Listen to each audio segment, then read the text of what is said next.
against the void, grasp the twisted threads of truth, laughing in the face of chaos, burning knowledge like a ruthless youth.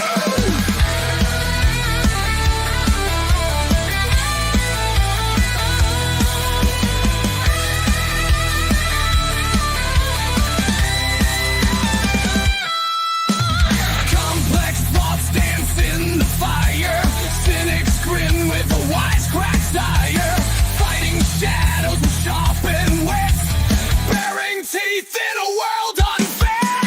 Rare the one with biting charm, heart and brain a lethal arm, stand unshaken, minds collide, laughing with the storm inside. Rare the one with biting charm, heart and brain a lethal arm, stand unshaken, minds collide, laughing with the storm inside.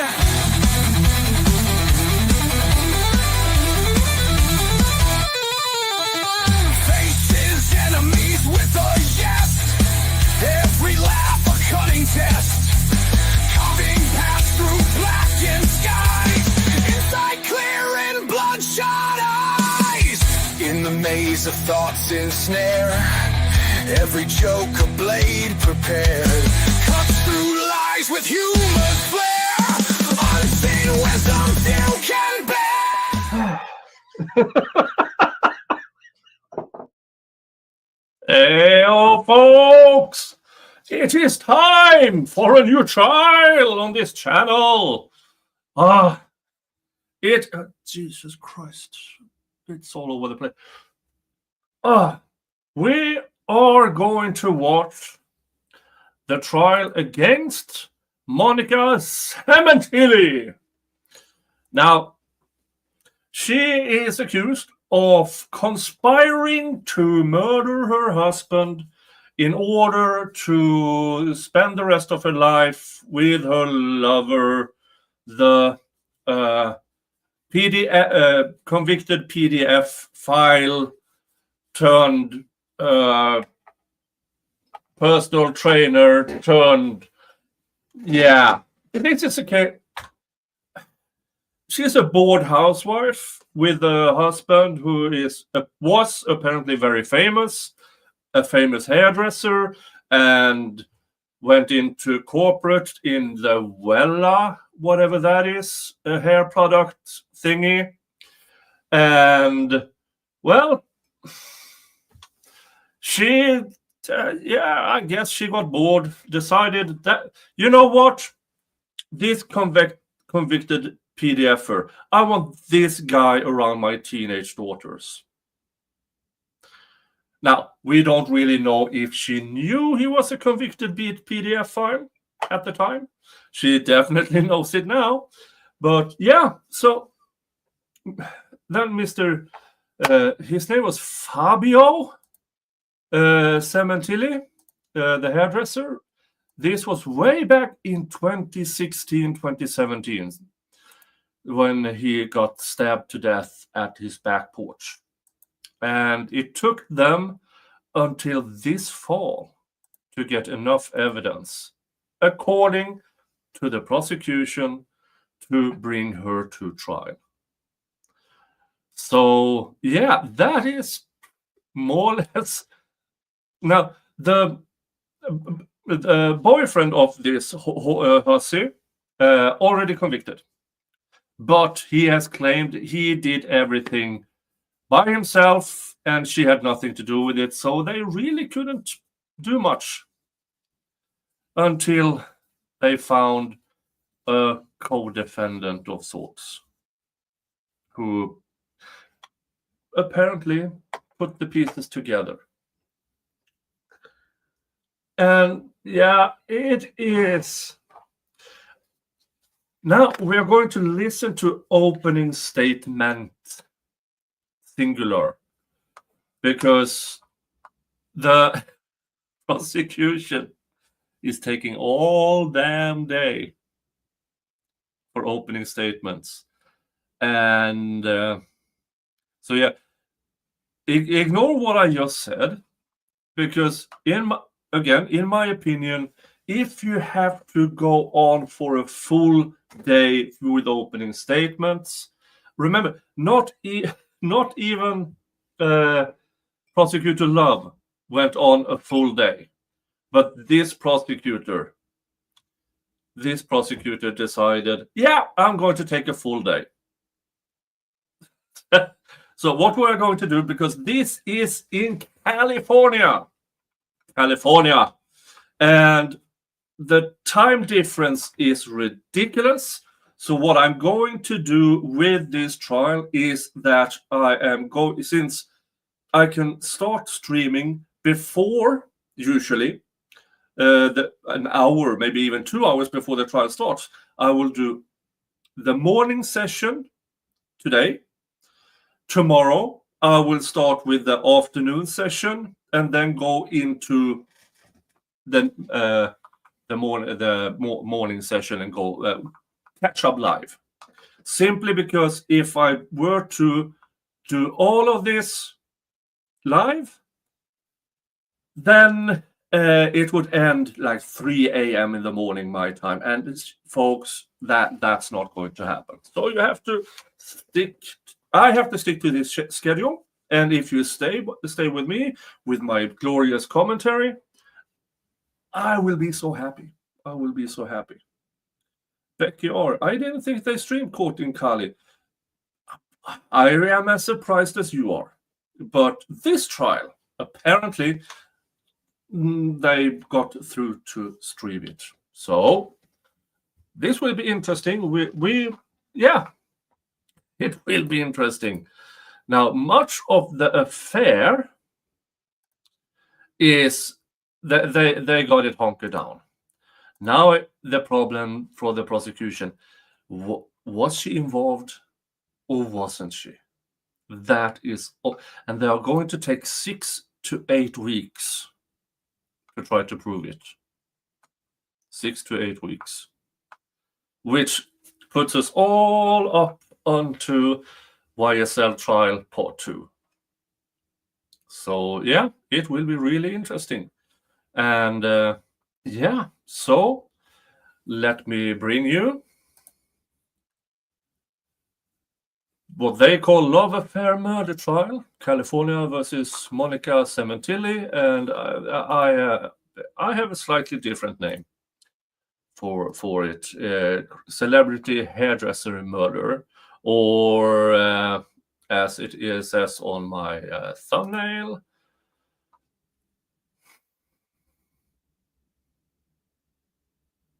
cheating Hussy murder trial. She's not picking her nose. I think she is. She has a piece of cloth, a napkin of sorts. So, okay, are you ready for? I'm going to play this in 1.25, and then now we're going to listen. I'm skipping over your instructions. All the thing is, I'm going straight into the prosecution's opening statement. He had big talent and he had big dreams. And he made it to the top of the hair care industry due to his artistry and his skill. You're going to hear that everybody in the beauty industry dealing in hair care products, cut and color, knew him. He was extremely charismatic. Everybody loved him. And more importantly, he was someone who had no enemies. Fabio was also a person who made a point to help his friends and his family prosper. He wanted to make sure that the average hairdresser had the opportunities, that these blue-collar people got the same opportunities and knowledge that he had, so they could thrive as well. And he brought them along with him on his ride. You're going to hear that his people skills and his intelligence led him to the executive world. Yet he started as just a kid from the Italian suburbs in Toronto in a world of MBA grads, and he still managed to succeed. He was one of those people who was committed to mentoring all of the people he came across in the industry, and he was very genuine with wanting to share his knowledge and help people reach their full potential. He would tell people that they could climb the mountain, but they needed to expect nothing in return. So you're going to hear that at the time of his murder, he was at the top of his game. He was almost 50 years old, and he seemed to have it all. He also started working on the side for Wella, a large corporation at trade shows with his sister Morella, as well as at Wella's corporate offices in Toronto. He was, as I said, enormously successful at these international hairstyling competitions, and he was able to parlay that success into a corporate job. I don't know why closed captions doesn't pick this up. I don't know. It's on. Now, there will be a lot of fluff in the prosecution's opening statement. It's a choice. It's a choice. Which was subsequently, as you'll hear, bought out by Coty, and then P&G, Procter & Gamble, which I'm sure you've all heard of. If you have not heard of Coty or Wella, I expect some of the women here have if you've ever used OPI or any of those type of products, Sebastian hair care. As part of his job at Wella, Fabio had to move his family to the United States, and so therefore he had to leave behind his large extended family, and they moved to the LA area approximately 7 years before his murder. He was the first to be able to bridge the gap between hairdressers and the corporate world, which was extremely remarkable, as you hear. He went from being a famous Canadian hairstylist and platform artist to being hired as an executive vice president of education in a worldwide $4 billion company. He made a substantial salary as an executive, by most people's standards, I would suspect, by all of us. He traveled the country and he traveled the world, making connections and growing Wella's hair care product business. I need to fetch my nicotine pouches because Fabio created, based on his charisma, a very wide circle of friends in Los Angeles. He also had a wide circle of friends in Canada, mostly people associated with the beauty industry. You're going to hear that he and his wife, the defendant, socialized often. They entertained at their home. They hosted holiday parties and summer pool parties and barbecues and things of that nature, as you see here. Fabio's success led to valuable privileges for his family. There were massive changes in lifestyle, where he went from being a hairdresser and a platform artist to a corporate job as a consequence of his personal efforts. His executive position, as you could imagine, came with many benefits for him and his family's future, such as life insurance, stock options, retirement accounts, health insurance, and various other benefits. And naturally, his wife and his children reaped the benefits because, as we all know, that's what a family and a marriage is supposed to be all about. The Sementilles bought a large, beautiful home in an upscale neighborhood in the San Fernando Valley, which you see here. This was actually the second home they bought in the San Fernando Valley. The family lived here on Queen Victoria Road in Woodland Hills for approximately 4 years prior to his death. They appeared to have a great life, the kind that most people would dream of. When not working or traveling for business, Bob would always sit on the back patio. You can see on the bottom right, there is a covered area. He would sit in that back area to relax. He had a TV out there. He had a fire pit. He worked out there. He held meetings out there. He posted to his professional social media posts to the industry out there. He would sit back there and he would relax. And one thing that Fabio loved to do when he sat back there, whether he was taking meetings or working, was he would love to sit back there and smoke cigars.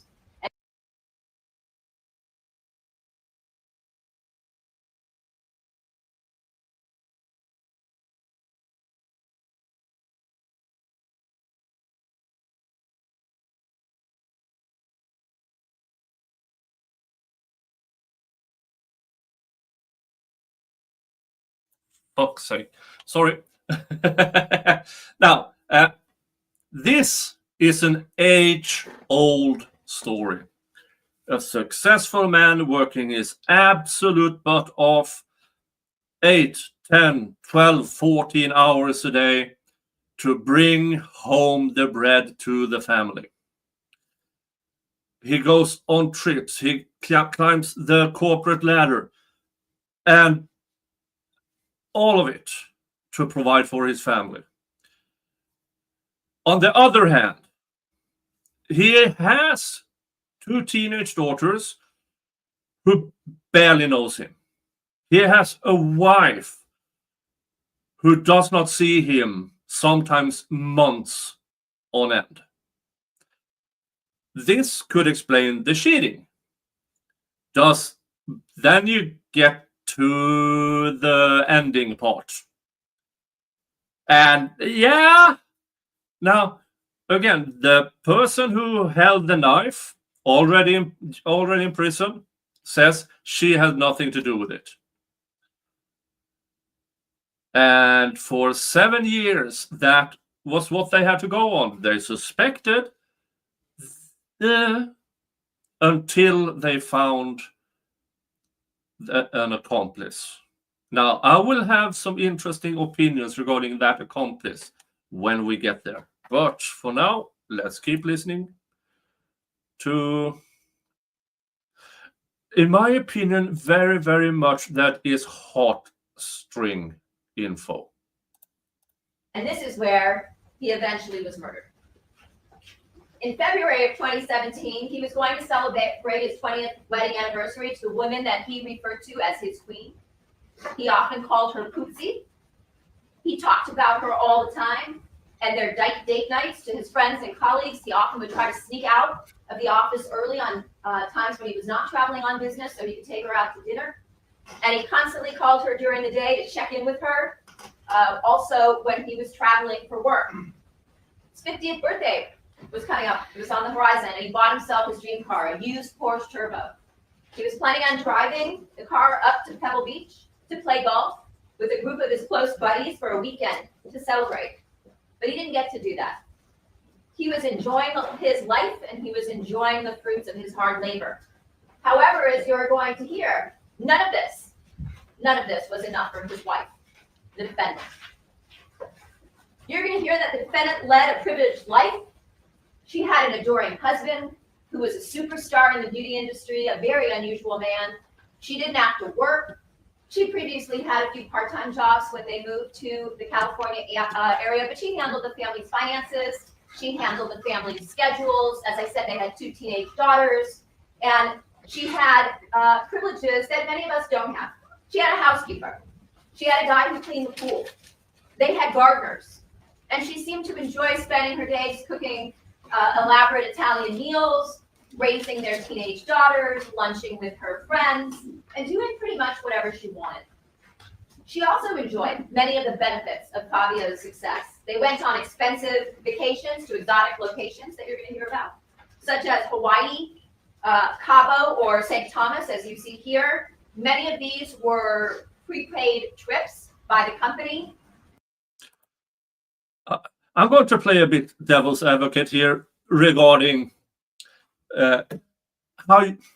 just devil's advocate. So he took her on lavish vacations.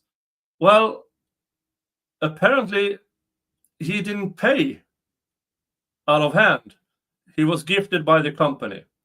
Probably work-related vacations where he went off to some conference and she was left alone. Me personally, if Miss Viking all of a sudden, hey, do you want to go there? I have to work. You can be at the bar. Oh, hell yeah. Thanks, babe. Wow. So, yeah. But once in a while in this trial, I'm going to play devil's advocate.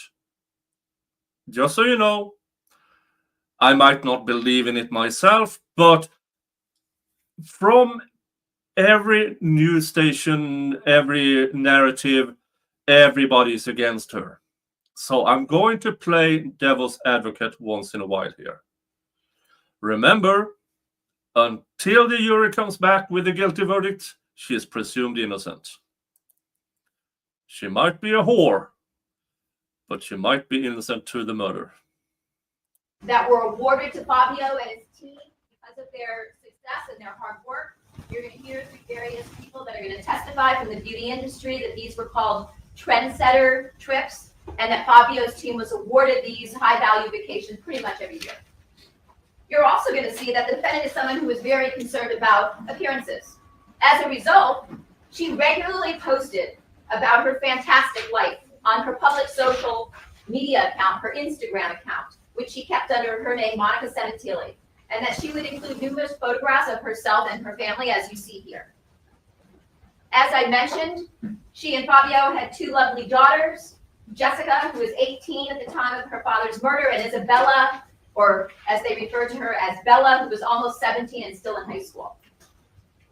While the defendant posted on her social media account about the fulfilling, happy life she had with her family, behind the scenes, she was becoming more and more dissatisfied with her comfortable, privileged life. Sometime in 2015, or maybe even before, you're going to hear the defendant became bored with her life, and she was looking for excitement. She wanted a new life, and she began to create one through joining a racquetball league at LA Fitness in Canoga Park, which is in the Woodland Hills area. You're going to hear that she joined the gym in 2015. She hired Matt Nurse. You see his photograph here on the left as a personal trainer to try and get in shape. And you're going to see on the right that she downloaded pictures from his social media account to her Hotmail account, one of which, like I said, you can see here on the far right of photograph that Matt had posted on his own account of his abs. Sometime in approximately maybe June of 2015, the defendant began flirting with Matt Nurse, her trainer. She invited him to go out for drinks. You're going to hear they eventually went out for lunch in the Calabasas area. And you're going to hear that the defendant propositioned him for sex. However, he wasn't interested and he turned her down. She confided in him at that time. She was unhappy in her marriage. He asked her, why don't you just get a divorce if you're so unhappy? And she said, why throw away 20 years? Because, of course, her marriage brought all these great privileges. And Fabio was often away traveling on business, which was a major part of his job at Wella and Cody. And so this allowed her a lot of free time to do as she pleased most of the time. Through the racquetball league at LA Fitness, the defendant made some new friends, including Ricardo Cabrera and Sheila Salahian, who you're going to hear from and you'll hear more about today. You're also going to see the defendant here in these photographs at the LA Fitness in the racquetball area with her friends Elise Luell and Faye Mandusheri-Kubian behind them. Seated to their left in the bottom right photograph, Sheila's in the yellow tank top and Ricardo in the lavender colored shirt on the bench. You're also going to hear that the racquetball league coordinator at LA Fitness was a guy named Robert Baker. The defendant, her friend Elise and Faye were friends at the gym, but they also socialized outside of the racquetball league. They referred to themselves as the Three Musketeers, and both Elise and Faye thought that they were close friends of Monica's. The defendant mentioned to them that she was tired of being a housewife to her friends, and she also confided in them that she wanted to hook up with her trainer, Matt Nurse, which I told you about. Sometime in September of 2016, you'll hear the defendant invited these ladies over to the house along with Robert Baker while Fabio was away on business. What you'll hear is by this time, September of 2016, the defendant was already engaged in a torrid affair with Robert Baker, the racquetball league coordinator, which she never told her friends about. They thought they knew her. You're going to hear from an awful lot of people over the course of the next 6 to 8 weeks, perhaps, that are going to tell you they really thought they knew who the defendant was, and they did not. She betrayed them, just like she did with her family and her friends. This here on the left, you can see is a photograph of Robert Baker with Sean McCullum at LA Fitness. Sean McCullum was another member of the league, and you're going to hear about him and his wife. Paula, in the background, you can see the defendant in black with red shoes talking on her cell phone. On the right is another picture of Robert Baker, the defendant's lover and co-conspirator in this case. In December of 2015, the defendant began to take racquetball lessons from Baker. They exchanged emails December 1st, which you see here. This is approximately when they first met. And you can see the exchange where the defendant says, hi, it's Monica. I know you said league starts in January. Can I get lessons? Let me know if you're available. What are the right rates? And she flirts with him a little bit, looking forward to kicking my trainer's butt. LOL, Monica Senatili. And the defendant says he's available for lessons anytime, and he sends her his cell phone number. This is a cell phone number you're going to hear about over and over again. You may want to jot it down. 213-272-1093.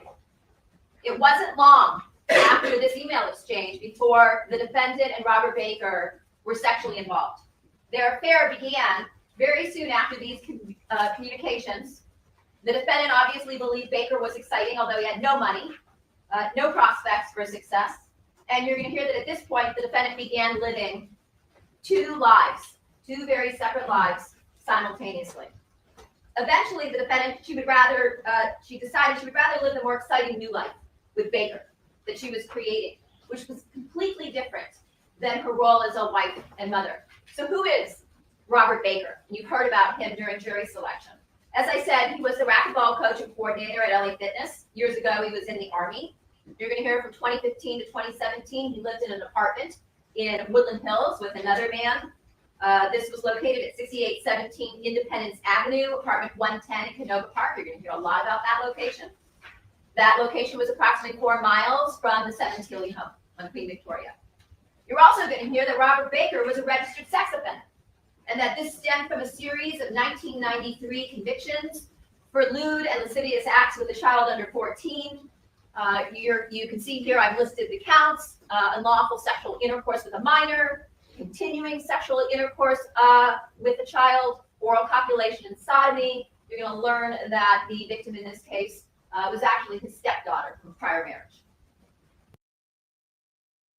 Yeah, that guy was a grade A absolute. Yeah. And how he managed to not be in prison for the rest of his life, I do not know. What's important in this, and why I don't know why it is allowed, is, did she know this? And if she didn't, what does this have to do with it? I don't know.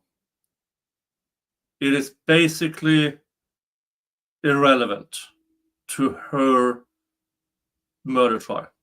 That if she didn't know about those convictions, why is it brought up, and why is it allowed to be brought up? But apparently, based on the defense reaction, they have been through this pre-trial. In every way, Robert Baker was the opposite of Fabio. Fabio, on the other hand, was everything Robert Baker is not. Fabio was a devoted husband and father. He was beloved, as I mentioned. He was charismatic, successful, highly intelligent, very kind, charming, and above all, honest. And he wanted the best for his family and friends.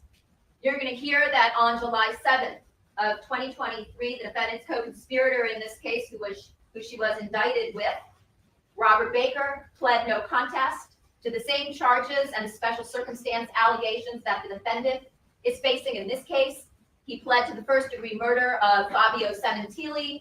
He admitted the personal use of a knife, along with 2 special circumstances, which the defendant also faces, that being murder for financial gain and murder by means of lying in wait, which I will describe for you probably during closing, after the judge has read the jury instructions, or before, depending on how that works out. He also pled no contest to conspiracy to commit murder of Fabio. You're going to hear that he wasn't offered ever any deals. He pled open to the court. He pled no contest. You'll hear that's treated the same as a guilty plea. And the Honorable Judge Cohen here sentenced him to life without the possibility of parole. You're going to hear that Baker subsequently met numerous times with the defendant's attorney, as well as her investigator, without his own attorney present. You're going to hear that he provided at least... Objection, Your Honor. That's objectionable based on the court's prior rulings and orders in this case. It's over. Again, you're going to hear that he met numerous times with the defendant's attorney and investigators without his attorney present, that he provided at least a dozen different versions of what happened with respect to the murder of Fabio Sementilli. You're going to hear that every time they interviewed him, he changed his story, that he started out with what I'll call and ridiculous is putting it lightly, a ridiculous, I'll call it the confession letter, where he actually blamed Fabio for his own death. And he framed it in terms of an apology letter to the defendant. You'll see that. Next time they interviewed him, he told a completely different account about the murder, indicating he did this murder so he could have the defendant all to himself. You're going to hear that in the initial apology letter version, he admitted he met up with the defendant at the local Target in Woodland Hills just prior to committing the version. As I said, his story continued to change. So in his next version, he denied they ever met at Target. In yet another version, he said the fact that they both happened to be at Target just before the murder was just a coincidence, that they were both there at the same time. You're going to hear that he alleged he thought for 7 years while he was in custody with the defendant that he'd be acquitted, but suddenly he had an epiphany, realized he was going to be convicted, and so he came into court and pled to the charges. You're going to hear that he told the defendant's attorney and investigator that he committed the murder with a guy by the name of Jaybird. When they interviewed him again and told him that another co-conspirator in this case, Christopher Austin, had been arrested, Baker changed his story, admitted he had lied about this individual Jaybird, that was a name he had made up, as if that was something we couldn't have figured out for ourselves, and that he did bring Austin along as an extra set of eyes, he said, and had made up this person, Jaybird. He told the defense attorneys that he was just trying to protect young Christopher Austin, and you're going to hear that's just as he's going to try to do here at trial with respect to the defendant. When Baker was interviewed yet again and told what Austin had said in interviews with law enforcement and the district attorney's office, you'll hear he changed his story yet again. In fact, every time they interviewed him and every time they told him more and more information, more and more evidence in the case, he would change his story to fit the evidence, to try and explain it away.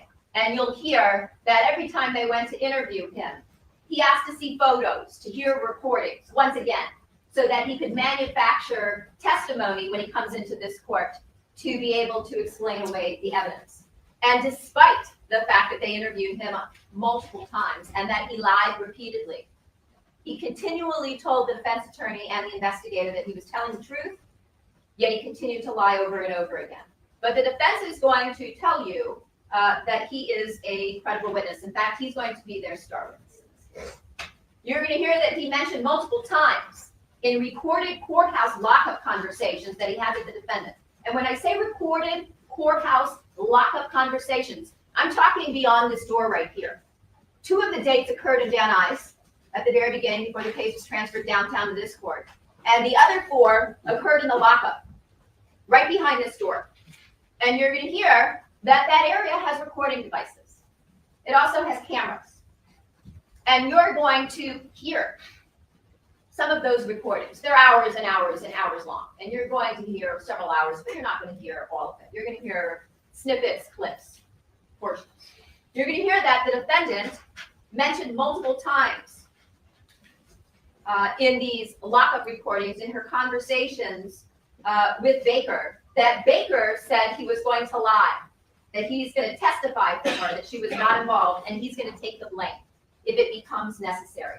And you're going to hear that recording. And you're also going to hear them plotting as they sat for hours every time they were brought out from their local jails to attend the court appearances over the years that their case wound its way through the system in this courthouse, in this lockup, in this courtroom. And I also want you to keep in mind, when I told you that Robert Baker was sentenced by Judge Cohen to life without parole, that means he faces 0 consequences if he gets up on the stand and lies, right? Because what do you do with a guy who you've already sentenced to life without parole? No consequences. By falsely testifying that the defendant had nothing to do with the murder of her husband, if he convinces you to find her not guilty, she gets to collect Fabio's life insurance proceeds. And you're going to hear about that. For over a year, the defendant and Baker had been having an intense sexual affair, not just your typical affair, but they became obsessed with each other. They believed they were soulmates. You're going to see some writings indicating this. You're going to hear some recordings indicating this, and that they were destined to be together. You're going to hear that the defendant is a compulsive liar, just like Robert Baker, as she tried to maintain these completely different, these 2 separate lives. One with her family that included Fabio and her daughters, and the more exciting one that she was creating with Baker every time Fabio was at work or was traveling out of town on business. And you're going to learn that she enjoyed the risk of living this double life. Photograph on the right is obviously a photograph of them out at a restaurant. The photograph on the left, if you've ever FaceTimed anybody, you can see Baker, it looks like he's not wearing a shirt, and they are FaceTiming one another and recording it. You're also going to hear that the defendant sent over 300 videos and photographs, which included hundreds of naked photos of herself to Baker during the course of their affair. And while you're not going to see that evidence because of its salacious or obscene nature that can't be brought into court, you're going to hear a detailed description of that evidence from various LAPD detectives Show who the investigated picture. this case over the years, including retired detective Mitzi Roberts. These photos and videos were recovered after their arrest from the defendant's iCloud account. I don't know how many of you have an iPhone, but if you do, you're probably aware that you can set up an iCloud account and that your iCloud account backs up what you have on your phone. Some of these photos were, as I said, found on Baker's backup. He had a Dropbox because, as I told you, the defendant, when she took these naked selfies of herself, she sent them to Baker and he stored them on his Dropbox, also on SD cards that you can use in a phone or a camera. It's an external hard drive of types. And you're going to hear that this evidence demonstrates the defendant's private life with Robert Baker versus the public image that she was projecting regarding her life with Fabio and her family. Not only was the defendant having an affair with Baker, but they were also swinging with other people. And some of you might be too young to remember what that word even means. But they were swinging with other people, meaning that they were having sex with other individuals as groups or three-ways, that the defendant was having sex with other men while Baker watched, sometimes over Skype, and that a lot of those photographs were also found in her iCloud account or in Baker's Dropbox, or both. You're going to hear they used a specific website for this Lifestyle Lounge, an explicit swinger website, in order to communicate with third parties and set up dates for group sex. You're going to hear that Lifestyle Lounge allows individuals and couples to register social style accounts in order to meet one another across the country. You're going to hear that over 1,500 log entries were found on the defendant's iPhone web history between July 2nd of 2016 and July 13th, 2017 for this particular website. You're also going to hear that additional entries were found on her tablet. You're going to hear she had an LG tablet. You heard in the indictment about the amount of communications. This is a chart that sort of lays some of this out for you. Again, these are phone numbers you're going to want to jot down and be familiar with because it tells you the communications between the defendant's iPhone mobile number, 818-424-4213, and Baker's cell phone number. And I already told you about that number, 213-272-1093. These are communications that took place between December of 2015 and their date of arrest, June 14th of 2017. You're going to learn that initially the defendant used her iPhone mobile number to communicate with Baker's Samsung Android mobile phone, and subsequently they started using. Yes, folks, this will be a trial with a lot of cell phone information, cell phone GPS information, and cell tower information. Please, dear Lord, make it be somewhat interesting. So, please. With that, thank you to Shelley for donating $10 via PayPal. Thank you so much. For you who do not know, I am going to the United States in September, and I will be visiting Utah and Miami. So I will be in and around Salt Lake City in September and in and around Miami in September. So if you would be inclined, not necessary, I already bought the plane tickets, but if you would like to sponsor that trip with the occasional meetup in if you are in Utah or in Miami, then I will set it up. I will set it up. Thank you again. Encrypted applications, and burner phones in order to communicate.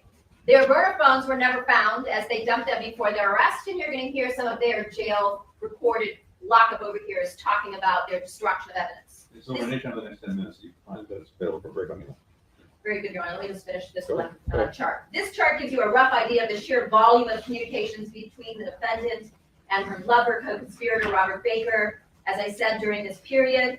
And you can see the amount of communications, the amount of text messages versus the amount of calls. It also gives you percentages. So that means when you're talking about 49.8% of Seven Teely's cellular communications were with Baker, that means almost half of all of her communications on her phone were not with her husband, not with her children, not with her friends. They were with one individual, that being the defendant, her co-defendant, previous co-defendant, in this case, Robert Baker. Good time. Yes. Let's take our morning recess for 15 minutes. The admission applies. See you back for 15 minutes. All right, that was, well, part one, or at least up until the first break.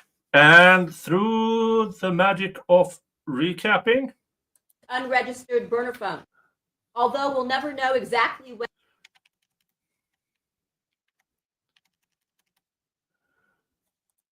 8 years with COVID, and during that time, various detectives became investigating officers on the case hired another current are. yeah, sound sometimes is breaking up. All right. Not my fault. And they also used unregistered burner phone. Although we'll never know exactly when, sometime prior to January of 2017, the defendant and Robert Baker came up with a plan to murder Fabio. And that is a conspiracy. When two people agree to something and share the same intent and intend to carry out the crime, and one of them, as you heard during jury selection, at least one co-conspirator commits an overt act. I think the judge read to you approximately 56 of them. The conspiracy is complete. You're going to hear that you don't have to have a formal agreement. A conspiracy isn't where you sit down and write it up. It can be inferred from the facts and from the conduct of the parties. You're going to hear that due to the use of these encrypted apps, forensic experts can't access the content of their communications as if they could on a regular text. So we don't have that. Only the sender and the recipient can read the messages. The sent messages are scrambled into an unreadable code, which therefore means it's been encrypted. And there's no way for those encrypted messages, those communications to be intercepted and read. And even the app companies themselves tell you that they themselves can't unscramble the messages. These conversations using encrypted apps are private, secure, and completely secret. You're going to hear that's why encrypted applications are often used by criminals. Viber was the encrypted application the defendant and Baker used prior to the murder. And immediately after the murder, they switched to using WhatsApp, a different encrypted application. In addition to the use of the encrypted applications and burner phones, both the defendant and Baker deleted these apps from their phones and therefore also deleted almost all the associated data. However, what you're going to hear through forensic cell phone experts is that remnants or artifacts from these encrypted apps still remained on their cell phones that we were able to recover and indicated that they had previously used these encrypted apps. And you'll hear about this from various experts in digital forensics. In addition to that, in the defendant's phone under voicemails, she had saved a voicemail from Baker on December 17th of 2016 saying, just called, talk to you on Viber. So you'll hear that as corroboration regarding the encrypted apps. You're also going to hear that the defendant's Apple iCloud account associated with her iPhone shows several Viber app updates in April of 2016 to January of 2017. So again, we know she had that app installed during that time period at the very least. You'll hear that the LAPD subpoenaed business records from multiple companies throughout their investigation. The defendant used AT&T as her service provider for her iPhone. AT&T business records include a web browsing history for the defendant's mobile account for that 818 number, 424-4213. And the records show 433 entries for Viber between February 12th of 2016 and April 11th of 2017 on her account. Again, more corroboration. As I mentioned, the defendant sent numerous graphic photos of herself to Baker. Whenever you see this, that's what this represents. You're going to hear that law enforcement served search warrants on Baker's Dropbox. 2 Dropbox, they found approximately 28 sexually explicit photos of the defendant in Baker's Dropbox during the month of February of 2016. As I mentioned before, retired detective Mitzi Roberts reviewed this evidence, and she's going to testify about these. Now, in the middle of her affair on February 8th of 2016, this is about at 9:53 p.m., the defendant posted on Instagram. She posted a photo that you don't see here of herself and Fabio from what appeared to be their wedding, with the caption that you see here, 19 years and counting. Because, of course, she's trying to maintain the appearance with her husband and family that she is still a devoted wife and mother.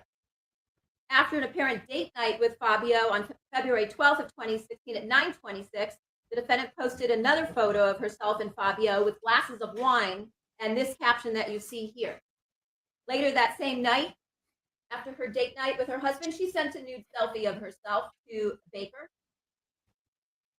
As the defendant was living these 2 separate lives, she continued to socialize with her friends, including Elise and Faye, who knew nothing about the affair. This is a photo that was taken February 20th of 2016 at approximately 7:23 p.m.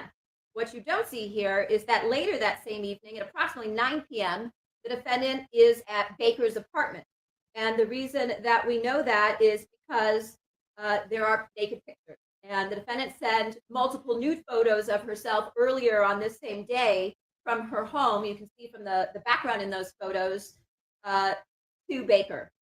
There's also a naked picture of the defendant later that night, as I said, at around 9 p.m. Of the defendant at Baker's apartment, found on Baker's Dropbox. Conveniently, Fabio had left town for an event in Miami that day, so the defendant was free to engage in her activities. I want to point out that it isn't just the photos that tell the relationship between the defendant and her co-conspirator, Robert Baker. Baker's Dropbox photos are just glimpses into their separate lives, because no one takes photos of absolutely everything. So it just gives us a glimpse. It gives us snapshots. These are photographs taken of them out, one in February and one in March of 2016.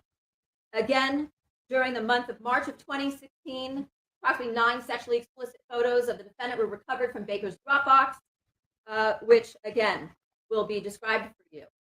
As I said, it isn't just the sexually graphic photos in the iCloud and the Dropbox, but it was also their behavior in front of certain friends that demonstrated the true nature of their relationship. You're going to see that the defendant and Baker. So a bunch of her friends who has known her, know she's married, watch this happen, and does nothing. Can we please get the names of those women so we can warn their partners about them? Because apparently they have nothing against cheating. So if I were the husband of one of these friends, yeah, I would look into, let's see here, let's hire a private eye and see what my dear wife is going. Here's the thing, folks. If you see somebody cheat and you do nothing about it, chances are it's because you play with the thought once in a while, or you're a whore as well.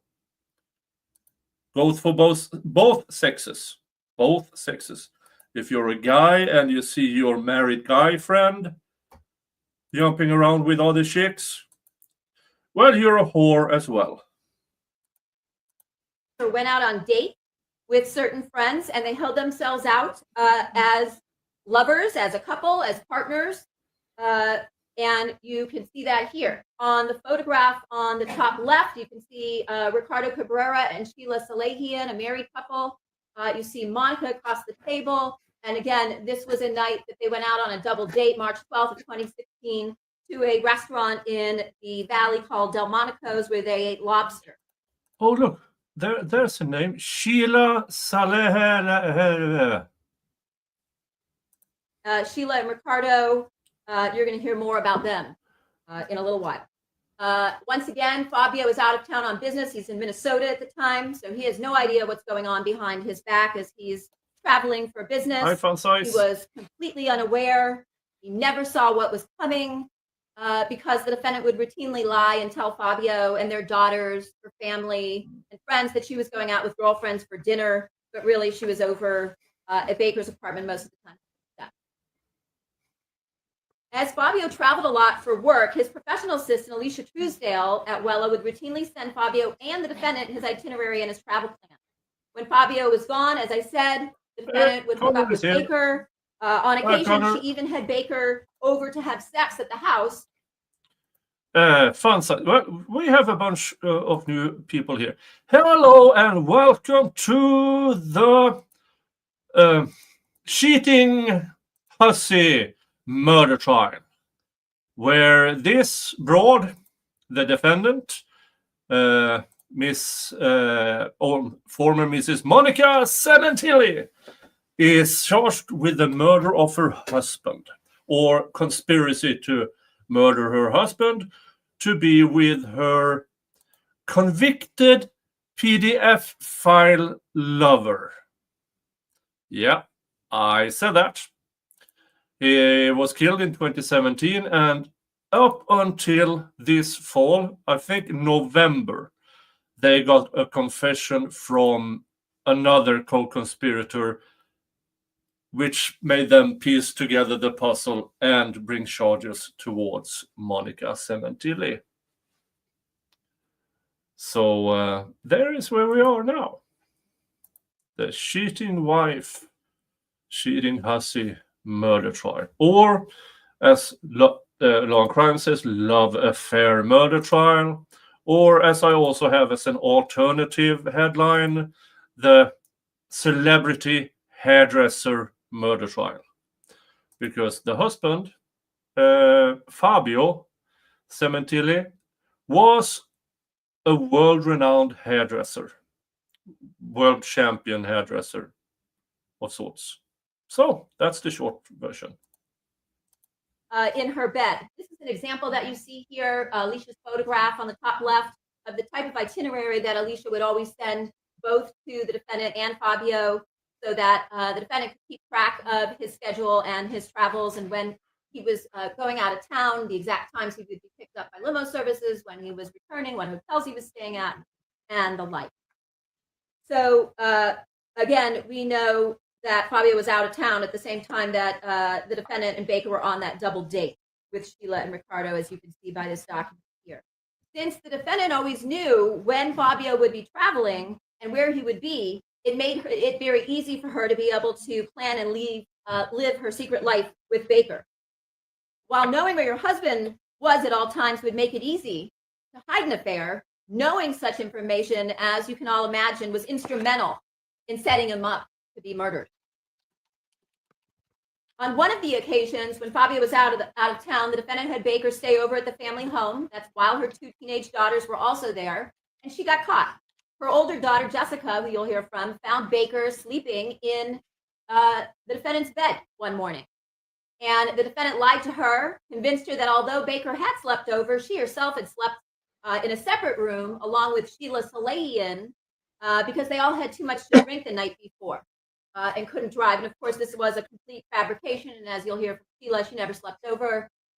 She would never have been over at Monica's house, of course, without her husband, Ricardo. And so, of course, we know. So she got her daughter to hide her affair. Now, I feel sorry for the daughter. Apparently, this hussy here is a grade A manipulator. For that daughter, I'm very sorry. Don't feel guilty. Do not feel guilty, because, I mean, yes, we all know if you would have told your dad, but we don't know. We simply don't know. You want to believe your mother. You really do. And sadly, you can't choose your mother. I bet if you could choose, you would have chosen another mother than this whore. Sorry, folks, I am getting myself demonetized today. Yeah.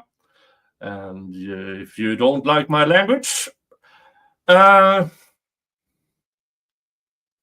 I guess cover your ears. The defendant slept with the defendant in her bed. Beyond the fact that, again, as I'm starting to show you some of the lies that she told to her family, she also used her daughter because she made her daughter promise not to tell Fabio when he came back from business that Baker had slept over, so that she's therefore teaching her daughter to lie. Throughout their relationship, the defendant would often pose for photos, which Baker took, that they used for their swinging lifestyle. These are three of the most tame. You're going to hear details about them, about the volume of them that were taken again while the defendant was either half naked or showing off her private parts, although again, they're too graphic to show in court. Approximately 36 sexually explicit photos of the defendant were recovered from Baker's Dropbox, taken during the month of April of 2016, which you'll You're hear about. absolutely correct, Denise. In June of 2016, the defendant and Fabio decided to get a new home surveillance system, and you're going to hear that Fabio initially reached out to this company, First Digital Surveillance, on June 23rd of 2016. You're going to hear that after that date, the defendant took over the communications with the owner of the company, Sean Abdul Khan, who will be testifying. One of the main features the defendant told Khan that she personally wanted was the ability to monitor her home surveillance cameras remotely from her phone. Remember, this is 2017. This might be very common now. Back in 2017, it wasn't quite as common, but it was something that you were able to do. After the install of the surveillance system, the defendant was provided with the application that allowed her to do this. I didn't want to say and you're going it to out hear loud. that Fabio was not computer savvy and did not have the app on his cell phone. This is a critical piece of evidence in this case, as it allowed the defendant to monitor who was coming and going from her phone, from her home, and when Fabio would be there alone. This made it possible for her to set up the timeline for the murder of her husband. Conveniently, on the date of install, June 28th of 2016, the defendant was the only one home when the owner of First Digital, Sean Khan, came to the residence with one of his installers. That was a day where Monica received an itinerary and Fabio was at a work event at the Hilton in Universal City. She was the only one home. This here shows emails from the defendant's Hotmail account showing her approving the First Digital contract and confirming approval to proceed with the installation of the surveillance system back and forth with Sean Khan. This aerial of their home at 5012 Queen Victoria Road, where the Sementili family lived at the time and where Fabio was murdered, shows the placement of the 4 new exterior CCTV cameras and their angles or general direction. A new monitor for the surveillance system was placed in the kitchen on the counter. The DVR box that contained the recordings from the surveillance system, which was not cloud-based, if you know what I'm talking about, was installed on top of a cabinet in the garage out of sight. You can see it to the left of that of the monitor. That's actually, this is a picture taken after the murder. That's where the monitor was placed, but on top of the cabinet there is where the actual DVR box was hooked up, installed where it lived. If the DVR was stolen because the system was not cloud-based, any recordings from those cameras would obviously be lost because they weren't backed up to any type of server. They remained on the box, the DVR box. By the way, that's a picture of the Porsche that Fabio bought, parked in his garage, which you'll hear more about. IDMSS Lite was the app First Digital used, and Sean Khan told the defendant she would need to download in order to remotely live stream her cameras from her cell phone. The app allowed the user to remotely log in and view a live video feed of their home CCTV cameras by connecting to the home's IP address if you had the correct login credentials and password set up for the system. After install, First Digital sent defendant directions to download this app and to set up a password in order to remotely access the surveillance system cameras through her phone. She exchanged text messages with Khan on that same day, June 28th of 2016. She initially indicated she had problems connecting her phone to the new surveillance system, but immediately after, she texted Khan back that she successfully installed the app on her phone and was able to access her camera system. You're going to hear that Khan and his support team confirmed that the Sementili surveillance system, DVR, had a unique IP address, which was part of the logon or login credential. The Apple iCloud business records that were subpoenaed that are associated with the defendant obtained pursuant to a warrant show that the IDMS Lite app was installed on her phone on that day, June 28th of 2016, the same day as the installation.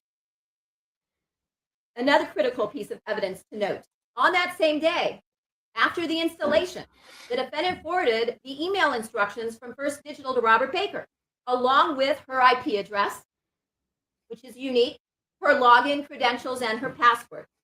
You will learn that she had Baker stored under a fake name as Diane Racquetball in her contacts, in her email account and phone, to be able to hide her communication. She forwarded the email instructions that she had received from Sean Khan, her private security code and password to Baker. That meant he could secretly watch who was also coming and going from the Sementili home in order to set up the murder. Based on this evidence and numerous other evidentiary items that I'll continue to talk about throughout the day, you're going to learn that the defendant was not only an active participant in this conspiracy to murder her husband, but also that she was the mastermind, and without her, this murder would not have occurred. Here you can see the forwarded DVR instructions from the defendant's email sent to Robert Baker's email was one of only 4 emails she ever deleted from her Hotmail email account. You're going to hear about this from LAPD Robbery Homicide Division Officer Curtis Davis.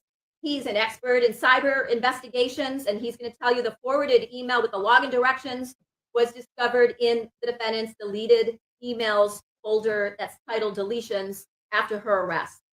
He also determined that the email address diane@rball1.com and another rball1.com domain was registered to Baker in May of 2015 and renewed in May of 2017. So we know that who she sent that to was, in fact, Robert Baker.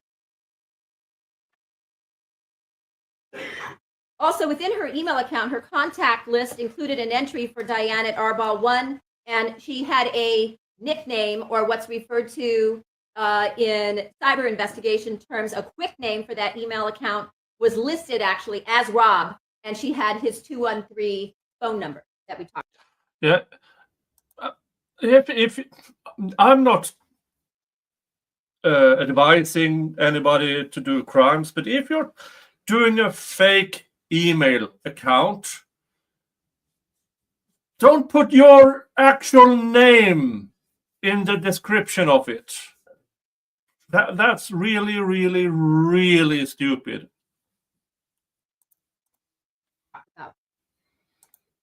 Later on June 28th of 2016, after the installation and after the defendant forwarded the email to Baker, Google location data associated with Baker's Gmail account shows his cell phone in the vicinity of the Sementili residence at 5012 Queen Victoria Road, so close that it connected to the Sementili Wi-Fi, which was saved in his phone, and you'll hear about that. On July 7th of 2016, the defendant again was at Baker's apartment on Independence, cooking and drinking wine while naked in his kitchen. You'll hear another detailed description of those photographs that were found in Baker's Dropbox. Approximately 6 days later, on July 13th of 2016, 3:50 p.m., the defendant posted on Instagram a photo of Fabio with this caption that you see here, maintaining the appearance of being a loving wife.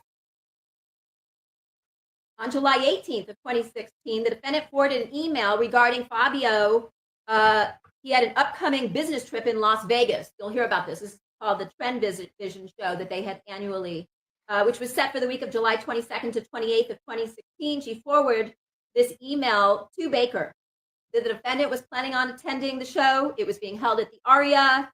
It's a big event every year, and the Aria Hotel is where Fabio and the defendant stayed during this week for the Trend Vision award shows. Again, after the defendant forwarded this email with the itinerary from Fabio's work, the defendant deleted that forwarded email. That was, again, a second of the 4 emails found in her deletions folder.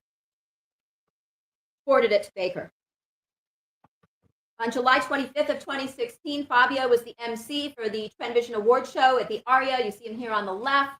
On the right, you see a photograph of the defendant with Fabio's sister Morella. As I mentioned, she's also in the hair industry as a platform artist and a hair artist at the time. She attended the show, and she's going to testify, as will others, that while Fabio was busy working during the daytime in meetings and in preparations and rehearsals for the shows at night, the defendant had plenty of time to herself and would have had time to meet up with Baker in Las Vegas, given that she sent him the itinerary.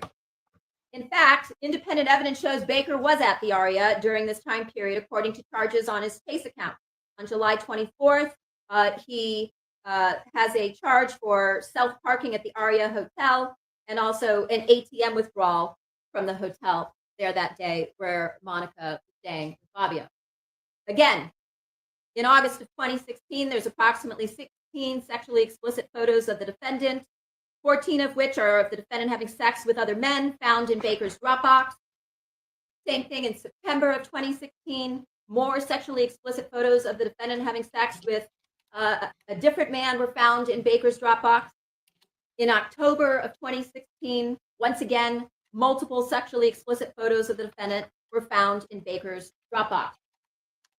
On November 3rd of 2016, you can see for yourself what the defendant had been planning for her future. You can see her own words written in lipstick. This is Baker's bedroom in his apartment on Independence. This is his mirror where the defendant is getting dressed. You can see we placed a privacy box across her backside in the red circle. You can see Baker, who's taking this picture, in the background. And on the mirror in lipstick, the defendant has written the words Mrs. Baker.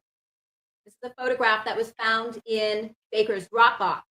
You're going to hear about the defendant's desire to change her last name away from Cementili to Baker through witnesses, including Ron and Michelle Ray, as well as during recorded courthouse lockup conversations, again here in the back, between the defendant and Baker while they were awaiting trial in this matter after their arrest in June of 2017.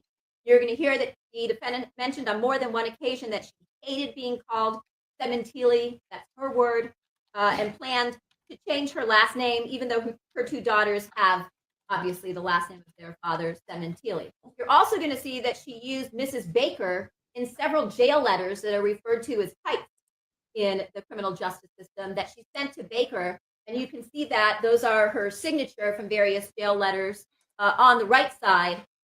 So you can see that it's the same writing that she wrote on Baker's mirror in November of 2016, planning on changing her last name to Mrs. Baker. On that same day that I just showed you the photograph of her writing in lipstick on Baker's bedroom mirror, November 3rd, Baker sent Facebook messages to a friend named Michael Spence at about 2:45 in the afternoon about his girlfriend. He mentioned he's not married, but he's involved with a 44-year-old professor. We told you the defendant taught a class on salon management at some community college back in Toronto years before. But again, she's somebody who likes to embellish, lie, exaggerate, and also is appearances are important to her. And so probably that's what she told Baker. And you can see here that Baker says they've been together for about a year and that they're probably going to start living together in 3 months. Well, if you count out from November 3rd to the date where Fabio was murdered, January 23rd of 2017, that would be the exact time frame that Baker is talking about. In this text message, Baker also mentioned she has 2 teenage daughters that are going to be going to school, and after that, he and the defendant will be free and clear. Baker goes on to tell his friend that he can stay with them after he and the defendant move in together. So you can see plans are in the works. On November 12th, 2016, Baker communicates again via Facebook Messenger with his good friend in Las Vegas, Ron Ray, who's going to travel here and testify. Again, Robert Baker says he's been with his girl for a year now, which takes us back to obviously somewhere around 2015. Again, he says she's 44, Italian, a college professor. You can see here that Ron Ray is asking for a picture. Ron wants to know if they're living together, and Rob says, no, not yet, but it's coming soon. You can see that there on the bottom. He and the defendant are obviously already planning to murder Fabio and live together. As Ron requested, Baker sends these pictures of the defendant on the left playing racquetball and the photograph of he and the defendant together to his friend Ron Ray, and that's on November 12th. So what this all means is that the defendant had a problem. She had a big problem. She had, in essence, created two worlds for herself. The comfortable life with the luxuries Fabio had earned. She didn't have to work. She had free time to go to the gym, play racquetball, shop, cook, see friends, travel, have sex with her lover. And then the other world that she created with Robert Baker, who she believed was really her true soulmate. And at some point, she realized these two worlds, they couldn't continue to coexist. But like I said, she had a problem. And her problem was a money problem. She couldn't support herself. She didn't have a job. She liked to live well. They had really nice cars. I told you there were 4 members of the Sementili family. Each of them had a car, so they had 4 cars. She liked to buy clothes, shoes, whatever she wanted. She enjoyed going on these fancy vacations, but she needed money. And divorce wasn't an option because she came from an Italian Catholic family, which she and Baker discussed in recorded lockup conversations, once again, that you're going to hear about. She also, as I mentioned multiple times, cared about appearances, and she knew if she divorced Fabio, who was so beloved, even by her family, he was someone who took care of her family when they needed it. For someone with no future, a sex offender, a registered sex offender like Robert Baker, she would be disowned. She would be shunned. She would be cut out from her social circle, and especially from her Italian family, who loved Fabio like a son. So this leads us to the issue of motive. And as you heard during jury selection, motive is not an element we have to prove, but it's a big issue in this case. Financial gain as a special circumstance is one of the motives in this case. So she and Baker decided that Fabio was getting in the way of their future plans to be together, for her to become Mrs. Baker. If she divorced Fabio, she was going to lose her social standing and many, if not all, of her friends. Her family would never forgive her, and they would never accept somebody like Robert Baker, who, as I said, was nothing like Fabio. But if her beloved husband was murdered, people would feel sorry for her. She would be a victim. And therefore, they might forgive and accept what they would think were just poor decisions by somebody who was a sad, grieving widow. Also, as you're going to hear, if Fabio was murdered, she stood to inherit a great deal of money through Fabio's insurance policy, his stock options, and other assets he had set up through his hard work for his family's benefit. That was the whole point of leaving the hairdressing world to become a VP in this big company. And the defendant realized that the only way to maintain a reputation as Fabio's devoted wife and a mother to their children without the risk of turning everyone against her was to become a victim. The only way to get rid of Fabio and shed her old life without losing the lifestyle to which she was accustomed was to kill her husband. So instead of being seen as this self-centered, ungrateful liar and cheat, everyone would feel sorry for her because she would become Fabio's devastated widow who lost the love of her life. And what you're going to learn very quickly from the evidence is that the defendant is a master at manipulation and also a very convincing actor. In fact, you're going to hear she bragged about what a great actress she is to certain witnesses in this case, and that she used Fabio's murder so she could get a deal on a new car for her daughter when her daughter got in an accident, and to buy herself a brand new Mustang.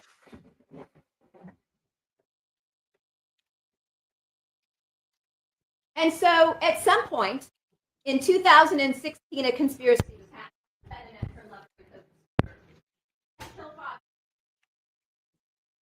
in order to create their life together. True to form, the defendant left it to someone else to do her dirty work for her. She left it up to Baker to determine how to get the job done. He was a criminal. He had friends. He had ways of getting things like this done. And as you heard, according to conspiracy law, you don't have to know everybody in the conspiracy. You don't have to be friends with them. You don't have to know what role they're going to play. Robert Baker, who had friends who were loyal to him, like a young guy named Christopher Austin, who would do whatever Baker asked him to do and not ask a lot of questions. He was Baker's patsy. And at the end of last year, 2024, law enforcement finally had put together sufficient evidence to arrest and charge Baker's crime companion after 7 years of only having the defendant and Baker charged on this case. They finally thought that they had sufficient evidence to arrest who they knew went to the crime scene with Baker, this guy, Chris Austin. He was initially investigated by Detective Mitzi Roberts, you're going to hear about. He started putting records together, evidence together, but it was thin. And then you're going to hear after she retired, Detectives Farrell and Byers dug in a little deeper, got more records, and came across some more evidence that they believed was sufficient in order for them to set up an operation in Vancouver, Washington, where Christopher Austin was now living with his wife and baby. You're going to hear that at the time of the murder, he actually lived in Alaska. Remember that thing with when they apprehended him, he had a newborn baby and a wife, girlfriend of sorts. Remember that for what's coming next. This is Chris Austin. You're going to hear that LAPD officers from Robbery Homicide Division, where Detective Roberts worked and where Detective Farrell and Byers worked, took a team of officers, went up to Vancouver, Washington, coordinated an operation with law enforcement up there where they knew Austin was living, and they arrested him. And they placed him in a cell, you're going to hear, with an undercover law enforcement agent who posed as his cellmate. You're going to hear that this is a completely legal type of undercover operation that is sometimes used by law enforcement. And you're going to hear that Austin made. So yeah, folks, it is completely legal in that state for an undercover officer to pose as his cellmate and bug him for weeks, day and night, to get some kind of information out of him. I think that is very, very strange, because we know that cops can't interrogate you day and night for weeks without attorney present. But if you pose as an inmate, basically lying, and bug him day and night for weeks, and Mr. Jingles, you have scratch poles all over this house. Please do not use my chair. Please do not use my chair. Now, this is what's really bugging me with this case. Because this is the guy who they claim is the one who, thanks to him, they put all the pieces of the puzzle together. And it is all based on an arrest, because they claim they had enough evidence to arrest him. They put him in jail with an undercover cop who then bugged him for day and night. Day and night. And we don't really have much to go on. Now, unless they actually have the actual recordings, all we have is that cop's word for what was actually going on in that cell. Was it then this guy who said, after 15 minutes of knowing him, no, it wasn't, that, oh yeah, we did this and this and this and this? Or was it the cop who asked him, you did that, didn't you? You did that, didn't you? Asking specific questions and then get mutters or an aha or a nod. We don't know. And there is no actual recordings, to my knowledge. Not that was presented during this opening statement, at least. Only that they had this guy in there who then reported back to superiors and stuff. And I'm not good with that, because I asked you to remember one thing. He had a newborn and a wife at home. That's leverage, folks. That's leverage, because after those weeks and weeks in jail, they just confronted him with something this undercover cop said.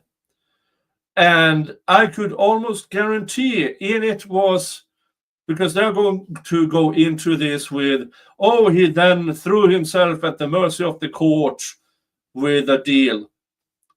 Well, depends on what was actually said. How much of coercion was in there. You're going to lose your daughter, you're going to lose your wife, you're going to lose this, your wife is going to lose the child. What threats was made to him that we will not hear about? I do not like these tactics at all. None one bit.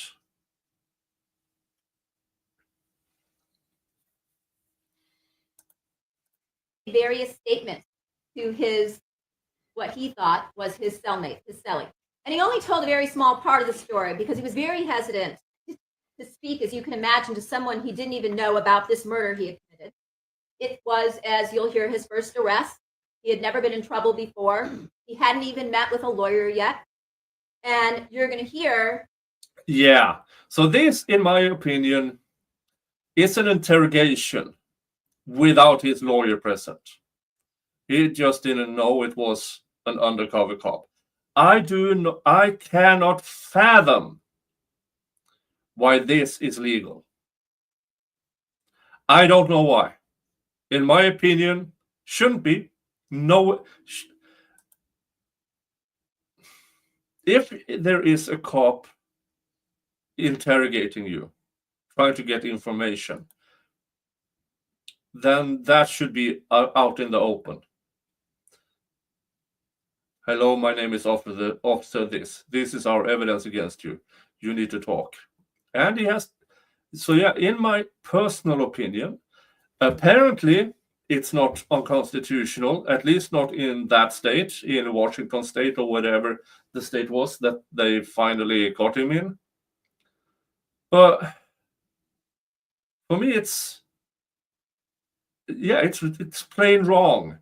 I don't care how guilty I believe she is. I don't care how guilty I believe that person is.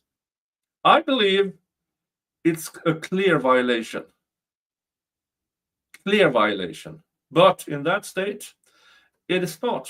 It is perfectly legal to set up a sting operation where you bug a guy day and night for days and weeks on end. But since it's not in an interrogation room, it's legal. And it's considered him voluntarily giving up information. When referring to the defendant in his conversations with his cellmate, Austin said he didn't even really know her. But again, as you've heard, that doesn't matter. Because although he had met the defendant on more than one occasion, they weren't friends. They certainly didn't run in the same social circle. And Austin told his cellmate that law enforcement, in their conversations with him, they knew about the burner phones, they knew about everything.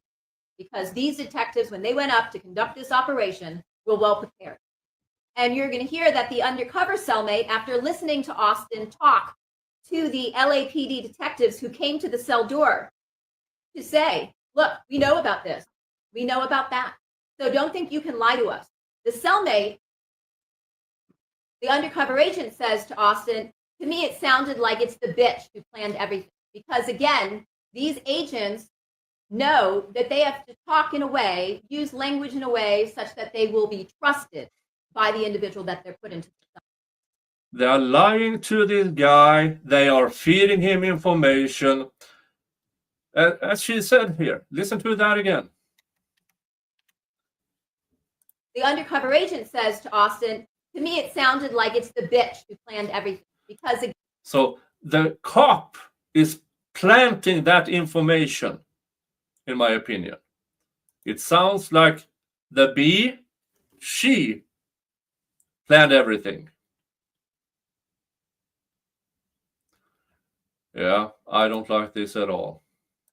Again, these agents know that they have to talk in a way, use language in a way such that they will be trusted by the individual that they're put into the cell with.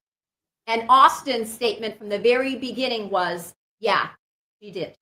And you're going to hear the cellmate asked what was the reason for the murder, and Austin responded, life insurance. Austin told his cellmate how on the day of the murder, he and Baker drove up a hill and parked the car. Then they ran up the hill to the house. And you're going to hear that that actually is consistent. The Cementili home was located on a hill on Queen Victoria. Austin told his cellmate that they were in a rental car, which I'm going to talk about in a little while. Austin also admitted that they stabbed the victim in the neck, possibly 3 times. And Austin admitted that he himself had stabbed the victim once. Had he just been a lookout, had he had some other role, perhaps, he wouldn't now be convicted of murder. But once he admitted to personally stabbing and admitting that, the only charge had to be a murder charge. And so you're going to hear that instead of trying to push the blame over onto Baker, which is what criminals often do, it wasn't me, it was that guy, which is what you're going to hear Baker do for the defendant. Austin took the blame. He said, I personally stabbed him in the neck once. He said he didn't know what Baker took, but he admitted they stole the victim's vehicle. He also admitted that he got some gold coins from the house. And Austin said that he left that night, left town, went home, and spoke to Baker after he got back home in the days after the murder on a burner phone. And you're going to hear that Austin stated from the very beginning, I believe she set the whole thing up. You're going to hear that in addition to the... Really? Didn't you just a minute ago said that the officer said, this sounds like the B was planning it? Wasn't that what you said just a moment ago? That it was, in my opinion, cop planted this in the mind. And with the baby and the wife at home, I would go. Why wouldn't he go for a deal? Because the alternative is them claiming to him, yeah, you're going down for murder. You're spending a life in prison for this. I don't like this bit at all. Recordings that went on in the cell that the detectives, along with my trial partner, Heather Stagel, interviewed Chris Austin in Vancouver, Washington. You're going to hear that he was Mirandized, that he agreed to speak to the detectives, and Mirandized after being bugged and haunted for days and weeks, day and night in his cell. asked to speak to the DA who was there without his attorney. He told some of the details Without of the his story attorney. that night, but not the entire story until he was extradited to Los Angeles and met with his lawyer. You're going to hear that at the time, as I mentioned, not only did he not have a criminal record, but he was working for the state of Oregon as a probation and a parole officer for juvenile. Yeah, he was working as a probation officer. So more or less, with that arrest of him, putting him in jail with an undercover cop, he already lost everything, and then they gave him an out. Testify.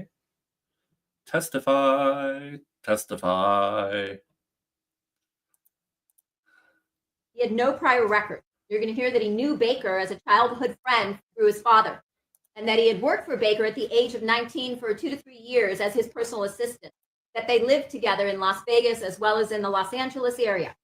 You're going to hear that these detectives showed him a photo of the defendant, and Austin admitted that he had seen the defendant, Monica Cementili, before at a gym 6 to 7 months prior to the murder, and that was at LA Fitness when he came into town and went with Baker to the gym, and that he even played racquetball when he was in town to visit Baker in 2016 with the defendant. He also told them that he had even been to her home before the murder, that he went to the house with Baker several months prior, and he told the detectives that the defendant and Baker were doing kissy-kissy at her house. In July of 2016, he told detectives that he went to Las Vegas with Baker and that they stayed with their mutual friend, Al Birdsong, someone he referred to as Uncle Bird. You're going to hear that he referred to Baker as Uncle Rob, and Al Birdsong, who at the time was working for the Department of Homeland Security, they referred to him as Uncle Bird. This was the same time, remember, July 2016, when I told you about the defendant sending the itinerary for Fabio's Trend Vision award shows in 2016, when she was there with Fabio, that he and Baker also went to Vegas during that time period. And you're going to hear that the detectives were tipped off to this by another witness in this case, Paula McCullum, who you'll hear about a little later. During this interview that occurred in Vancouver, Washington, on January 22nd of 2017, Austin told them that he flew into LAX to commit the murder and that Baker picked him up. These detectives already knew that. They already had the record. The next day, on January 23rd of 2017, Austin said he just did what Uncle Rob told him to do. Rob told him it was time to go at some point because the defendant said the victim was in the house alone. Rob, again, parked this rental car he was driving, and they ran up there to the victim's house. And you're going to see that that was captured on surveillance video, and I'm going to play that for you later. He told the detectives that he entered the Cementilli home with Baker, that they found the victim on the back patio. He admitted that Baker held Fabio down and stabbed him in the neck twice, and that he himself, Austin, stabbed Fabio in the neck once. And that afterwards they fled in Fabio's Porsche, and that Baker gave him some gold coins. Unfortunately for him, what law enforcement dug up was that 45 minutes after that murder, Austin was ticketed driving that rental car, the same rental car that they drove to the crime scene that day. And once Rob Baker learned that Austin had been ticketed in the rental car, Rob knew he had to get Austin out of there. So he told him, you have to get out of here. You're not supposed to leave till tomorrow, but you need to change your plans and your ticket and leave now. And you're going to hear that Baker dropped him off at a shuttle, the Van Nuys flyaway that took him to the terminal at LAX. And you're going to hear that he told these detectives that after he returned home, Baker gave him some money to buy a burner phone, and that he and Baker then communicated on their respective burner phones, that Rob got a new phone as well. And the two of them then communicated on these burner phones.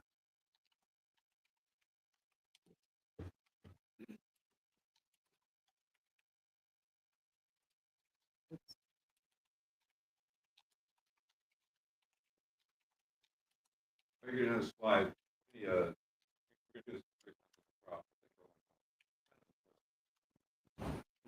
with that in mind, anytime during the case.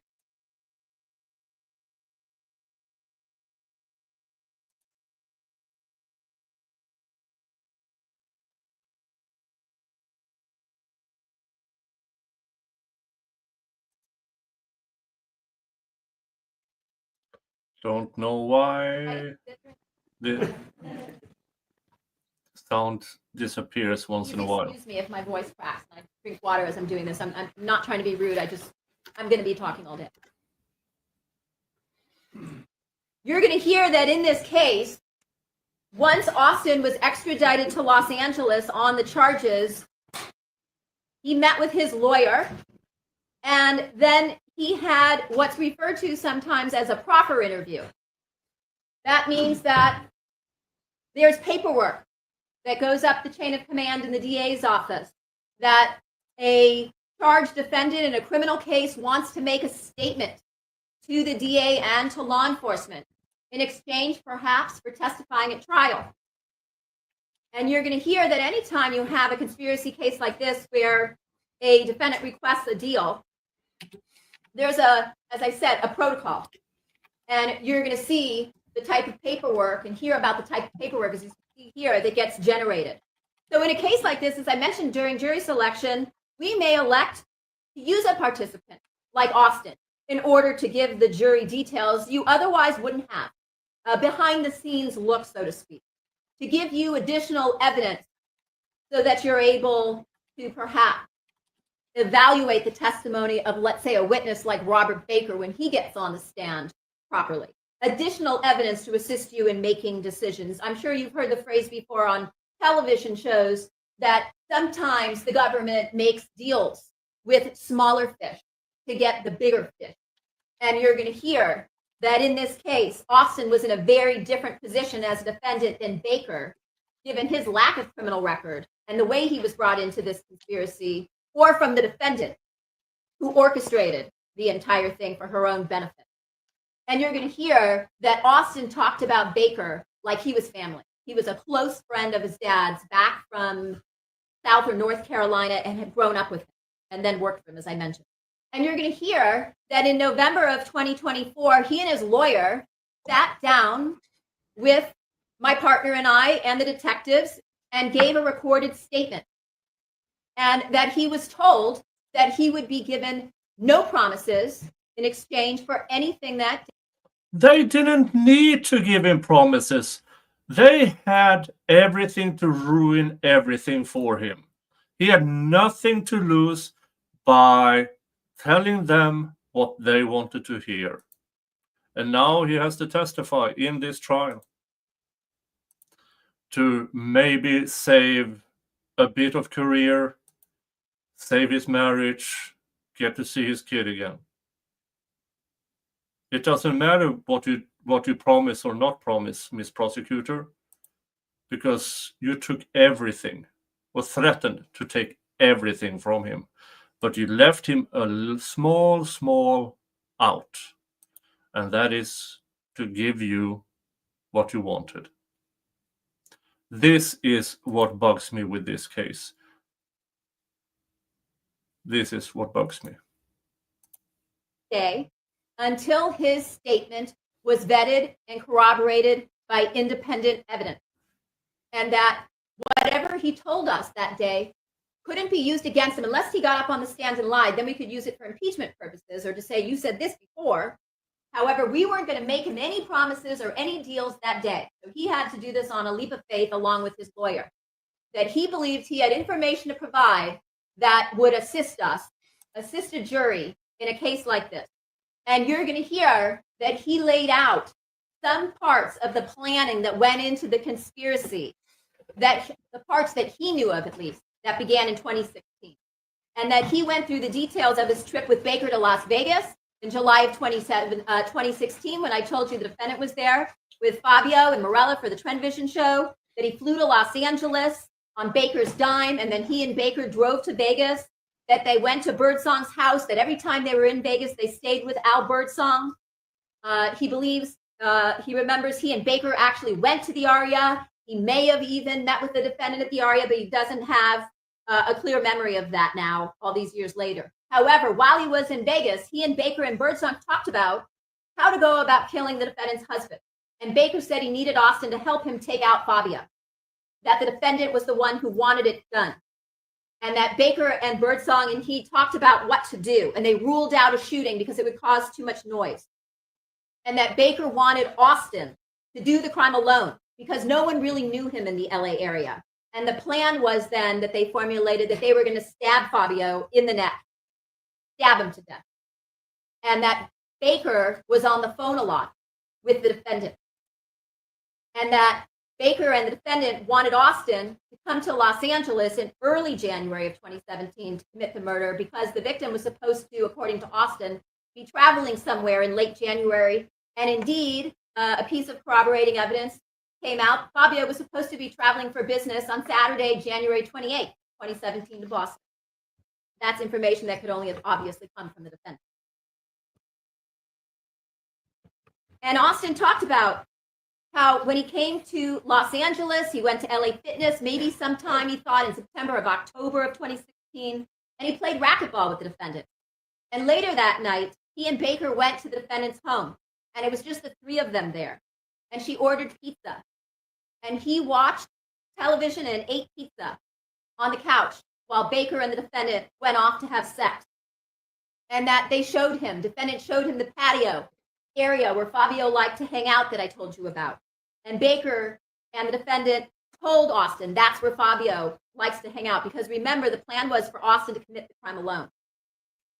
Baker and Austin also spoke by phone in December of 2016, and the topic of the insurance money came up. Baker told him the victim bought a brand new fucking Porsche. He got money. And Baker said the defendant was going to get some money after this murder. And Baker told Austin, if you do this, I'll get her to give you some of the money. Yeah. as she says, this is her interpretation of what he said in that interview. So it's very convenient. Again, I'm playing devil's advocate here. I believe she was involved with it. Here's the big thing. What's the actual evidence? Money from her life insurance, really meaning Fabio's life.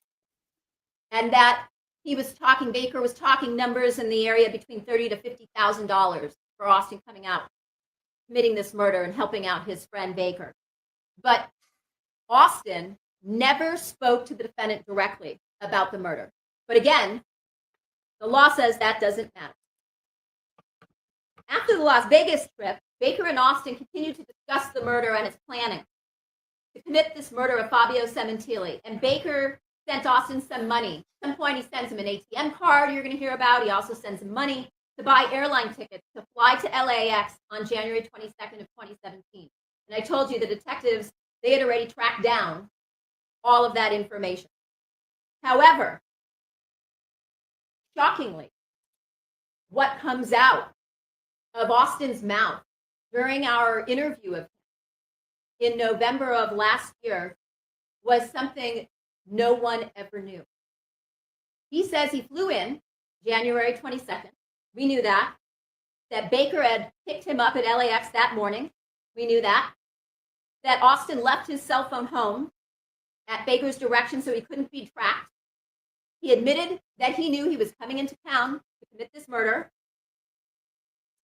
We know per cellular data, as you'll hear from a forensic expert, that Baker left his apartment around 6:30 in the morning that day, arrived at LAX at 7 a.m. Alaska airline records show Austin arrived at 7:34 a.m. Baker and Austin then leave LAX around 8 a.m. per Robert Baker's cellular data, and they return to the San Fernando Valley where Baker lived on Independence and Canoga Park around 8:30 in the morning, again, per cellular data. And then came the shocking part. The defendant calls Baker at around 3 o'clock in the afternoon, Austin, and she tells him she's going to send Fabio out to pick up dinner. She's going to send her husband out to pick up dinner that night, and they decide that Austin is going to murder Fabio at this location when Fabio goes to pick up food for Monica and the girls and him to eat that night. And this was an extremely significant piece of evidence that corroborated things we had not known about. None of this was ever known. None of it was ever noticed in going through the evidence that it was potentially relevant that Fabio went somewhere that night to pick up food until Austin gave this interview on November 18th and November 20th at the end of last year to the LAPD detectives and my partner and I. And at that point, we were able to go back to look at the defendant's record, to look at Baker's record, to look at Fabio's mobile device record and confirm exactly what Austin told us. All of this was corroborated and captured by cellular data from Baker's cell phone, and you're going to hear about this from a forensic geolocation expert witness, Cy Ray. Yeah. After the This call is going from to the be defendant a saying trial sending with Fabio out to pick up food, state Baker and experts. Austin drive away from Baker's saying apartment on things. Independence to the area of 19548 Ventura Boulevard in the Valley. This is a strip mall location where there's a pho restaurant. Some people say pho, some people say pho. It's a restaurant where they serve noodles and other types of Chinese food.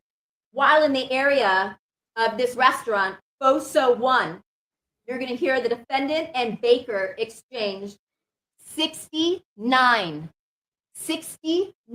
encrypted Viber messages between 3:30 in the afternoon and 6 p.m. You're going to hear about that from Cy Ray. Baker and Austin waited at this location for several hours for Fabio to arrive. And during his interview, you're going to see here what's circled. Austin marked a location where Baker parked while they waited for Fabio to arrive. The defendant was going to tell them. And Baker told Austin, hey, Fabio's a big dude. And you're going to hear Fabio was a very large. And Baker showed Austin a picture of Fabio on his phone. Baker also described that Fabio was going to be driving a truck, a dark colored blue or black truck. And then at some point, Baker tells Austin he got a text from the defendant letting them know that Fabio should be there at the location. Now, this activity is also seen on the defendant's as well as Fabio Sementili's iPhone text messages in reference to the Faux restaurant at this Ventura Boulevard location that I mentioned. At 6 p.m., Fabio is in the immediate area of this location. It was called Faux Cal, now called FOSO 1. Fabio is the area highlighted in the green. Baker is still in the area per his cell data, and that's what you see here highlighted in red. And you'll hear about what all this means, as I said, from a geolocation expert. You'll hear that when told Fabio arrived, Baker told Austin to get out of the car and do the job. And Austin got out of Baker's vehicle. He says he went around some pillars. We didn't know what location he was talking about at the time, and you can see there are pillars from this back parking lot to the front of the shopping center, and he saw Fabio's truck parked in the lot. And he circled, as you see on the right, the location where he saw Fabio's truck parked. And Austin identifies that location of where that was on the night of January 22nd. And then he sees Fabio coming out of the Faux or the FUB place with a bag in his hand, but Austin gets nervous because he's not a criminal. And he goes back to Baker's vehicle and says he couldn't do it.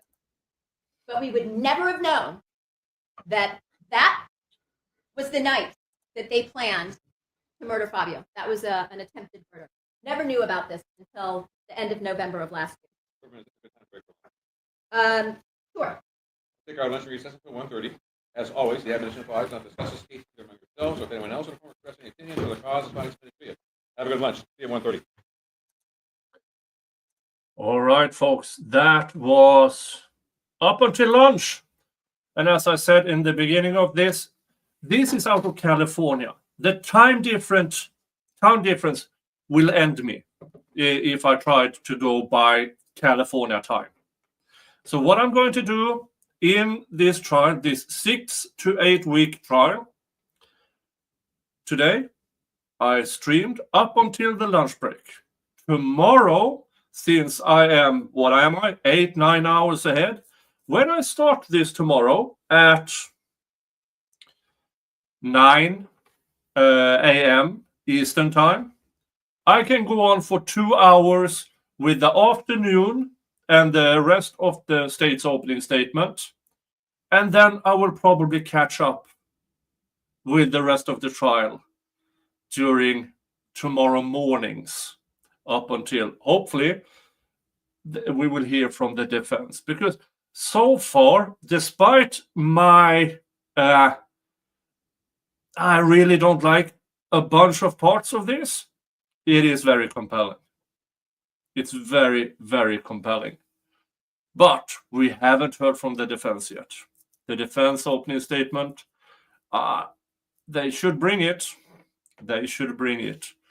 So, tomorrow morning, 9 a.m., hopefully, if I can get back from work, I'm going to start with day 1 afternoon, and then we will catch up. Until then, thank you for being here. Thank you for allowing me to do this. Thank you to you over at Rumble, Slidey Pie, Ghost3 Anonymous. Thank you over at Twitter. Thank you here at YouTube. And thank you to Shelley for sponsoring this stream via PayPal. Thank you so much. And this is the celebrity hairdresser murder trial, or the cheating Hussy murder trial, or the love affair murder trial. Whatever you want to call it, that woman, yeah, she's a whore. But is she a murderer? We don't know yet. So, and with that, remember to hug your family. Unless your family is crap, then screw them and give your love to the people who deserve it. See you back here tomorrow morning. Thank you. Bye-bye.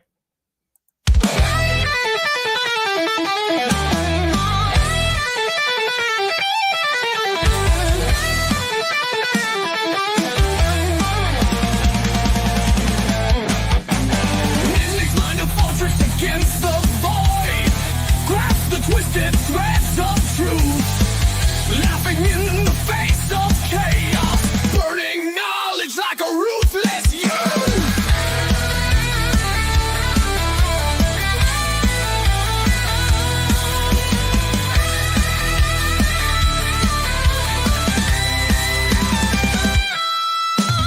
Complex thoughts dance in the fire. Cynics grin with a wisecrack's ire. Fighting shadows with sharpened wits. Baring teeth in a world unfair. We're the one with biting charm. Heart and brain a lethal arm. Stand unshaken, minds collide. Laughing with the storm inside. We're the one with fighting charm. Heart and brain a lethal arm. Stand unshaken, minds collide. Laughing with the storm inside.